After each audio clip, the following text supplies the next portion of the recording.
day everyone.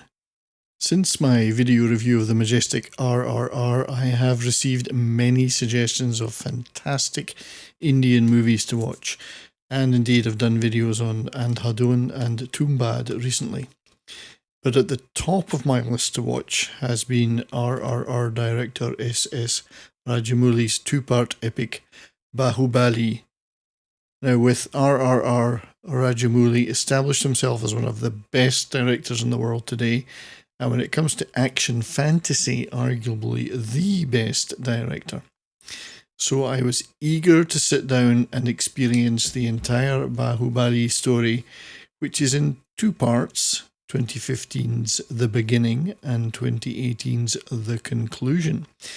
And experience them I did, watching them back to back in one viewing, not taking my eyes off the screen throughout.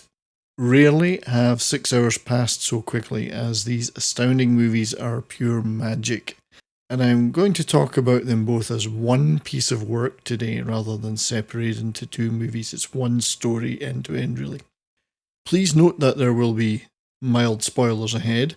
Also, I will typically be using the Telugu character names, although of course the movie is available in Hindi, Tamil and Malayalam as well. And I also humbly apologise in advance for my Scottish accent affecting any correct pronunciation. Now, the story for both movies was written by Rajamouli's father, V. Vijayendra Prasad, a long-time screenwriter and director in his own right, who also collaborated with his son on RR. Rajamouli wrote the screenplay and directed, and cinematography was by long-time collaborator K.K. Senthil Kumar. So these gentlemen have put together a winning team that's really putting Indian and Telugu cinema on top.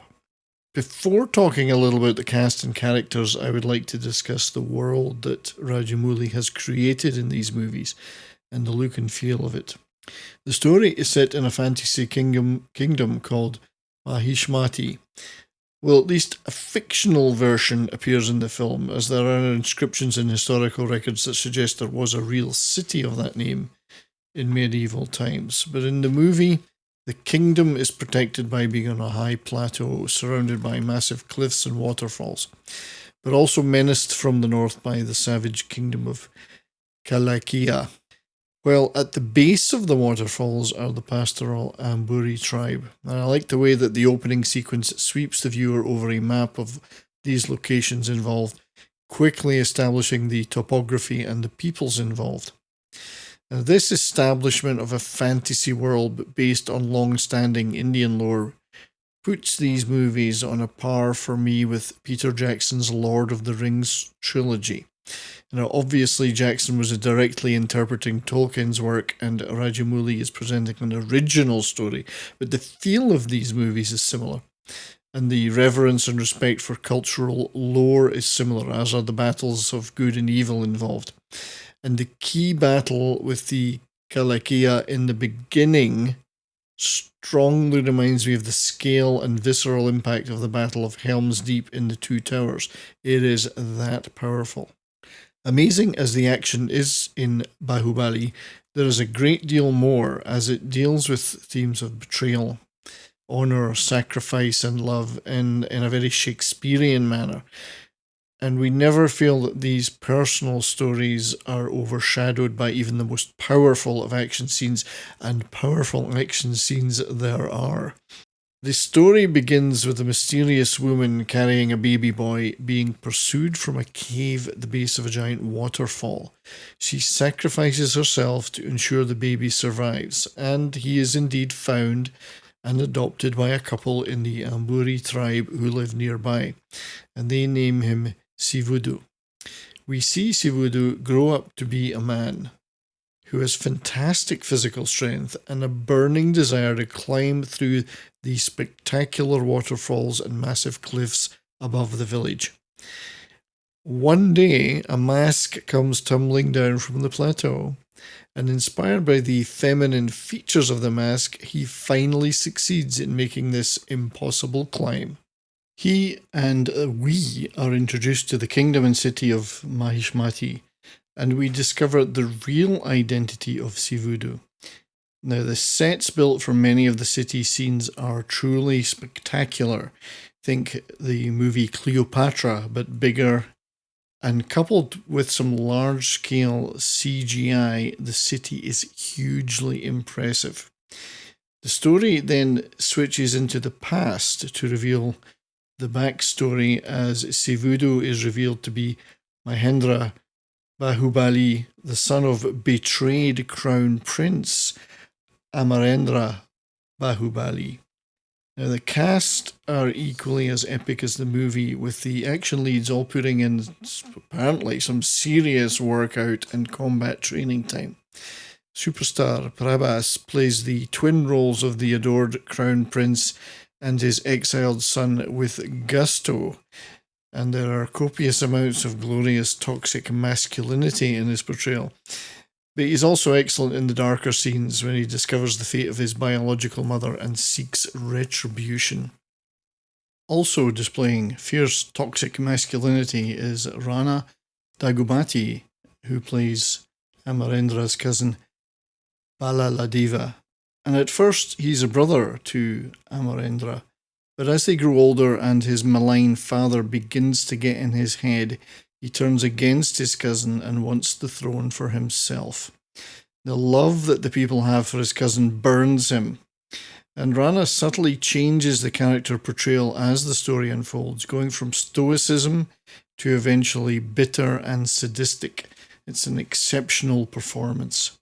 Anushka Shetty plays Devasena, Mahendra's birth mother, imprisoned and tortured by Bahaladeva, and she never breaks and continues to believe her son will return one day to rescue her. Veteran actor Nassar plays rejected Prince Bijaladeva, father of Bahaladeva, and as revealed later in the story, he is the older brother of the former king Vikramadeva, passed over because of his deformed arm and weak personality. And his bitterness carries over onto his attitude to his nephew Amarendra. Now, Ramya Krishna plays his wife Sivagami, and unlike her husband, she is a strong and just woman. When Amarendra's mother dies in childbirth and he is orphaned, she adopts him and treats him as her own. She's acknowledged as the ruler of the nation until Amarendra comes of age, and her word is law, but she is susceptible to the schemes of her natural son Bahaladeva, though. The owner of the mysterious mask that prompted Mahendra to finally climb the waterfall is Avantika, played by the gorgeous Tamannaah. She is a fierce fighter in the resistance against the tyrant Bahaladeva, and one of my few gripes about the movie is that I feel her character could have been used more, and that her romance arc with Mahendra was achieved rather quickly. I think they both could have played a little bit more hard to get. Anyway, a quick mention also goes to Prabhakar, who plays Inkoshi, the king of the invading Kalkia army, and he does it with bloodthirsty relish, and those battle scenes of his invasion are something to behold. Rounding out the main cast is the character I consider to be the emotional heart of the movie, Karikala Katapa, as played by the wonderful Satya Rai. He is the general of the armed forces and combat teacher to the royal family, and he is at once powerful and powerless, as he is an indentured servant to the royal family, as were all his ancestors. He is a very moral man, but forced by his vows of servitude to do things that he does not agree with. In fact, he detests. And he is our eyes and ears through much of the story. And for me, his journey and his struggle are at the very heart of the story. There is love, betrayal, hate, sacrifice, and redemption. Idols are raised and torn down. Alliances are forged, and battles are fought and won. The movies are a feast for the senses. Now, many videos could be made about the groundbreaking production and special effects work that went into creating this spectacle, and suffice to say it was worth it, as Rajamouli has created a spectacle for the ages. And I cannot recommend it highly enough. These are action, fantasy, adventure movies at their peak. And again, like RRR, are way ahead of anything that's coming out of Hollywood right now, both in tone, in style, and in the just sheer sense of fun and entertainment that's being presented to us. So bravo to the entire team that made these fantastic movies. Thanks for watching. If you enjoyed this video, please leave a like and consider subscribing. I look forward to talking to you in the comments, and until next time, stay well and keep on rocking.